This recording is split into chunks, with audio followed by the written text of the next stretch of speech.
Harper Audio presents Weekends at Bellevue by Julie Holland, M.D. Read by Julie Holland. Copyright 2009 by Julie Holland. Production copyright 2009 by HarperCollins Publishers.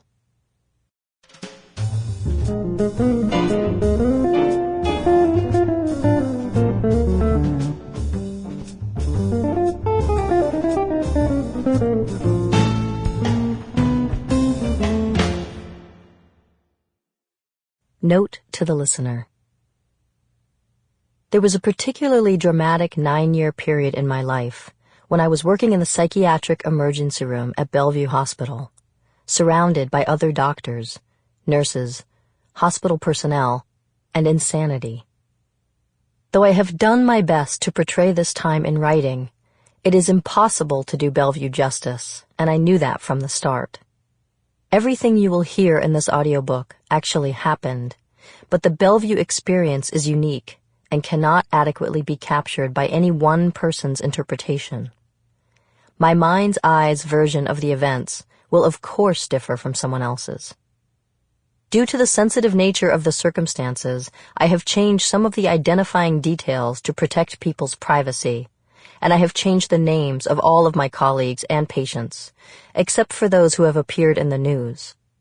Also, the chronology of some events may have been condensed, dragged out, or rearranged, but if I make a point of saying how busy it was on a given night, then I have not inflated the numbers, and if I mention what a coincidence it was that two things happened simultaneously, then they did. The dialogue in Weekends at Bellevue was often transcribed virtually word for word from notes I wrote when I got home, which I did to help exorcise the demons of the previous 2 days at work. When I didn't have the benefit of working from detailed notes, I tried to preserve the gist of what was said, but cannot claim to have reconstructed every conversation verbatim. For simplicity's sake, I have tended to use he instead of he or she for third-person references that are not specific. Please forgive this. It just makes for easier listening. I want to thank every single patient, doctor, nurse, social worker, hospital police officer, New York City cop, ambulance driver, and federal agent with whom I ever came into contact during my 9 years at Bellevue. If you have ended up in this audiobook, please do not take offense. I never meant to betray your confidences, only to enlighten others with educational or entertaining stories. And we had some laughs, didn't we? I have learned so much from my patients over the years. The purpose of this audiobook, above all, is to share what I have learned, in the hopes that it may help people to understand some of what I feel is the human condition in psychiatric medicine. I am deeply grateful to all whose lives were shared with me, and who will now help in the process of educating others. One thing needs to be explicitly clear. This is a skewed sampling of patients. Inevitably, the people whom I've chosen to write about were more colorful, dramatic, provocative, or violent than the average Bellevue patient. The vast majority of people living with psychiatric symptoms are scattered among us, the walking wounded, and do not tend toward violence or addiction.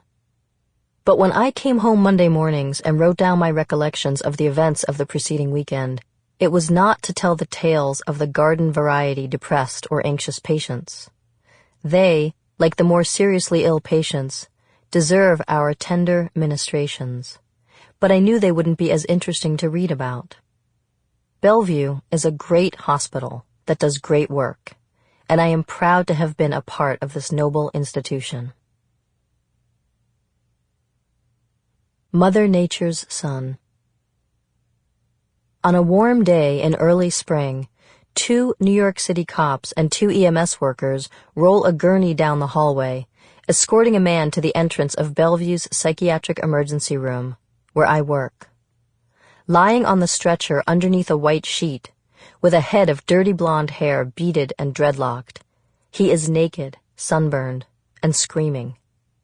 I walk out to greet my new patient as the drivers hand me his paperwork to sign. "What'd you bring me?" I ask eagerly. I can see he's a live one. I love the live ones. Sample complete. Ready to continue?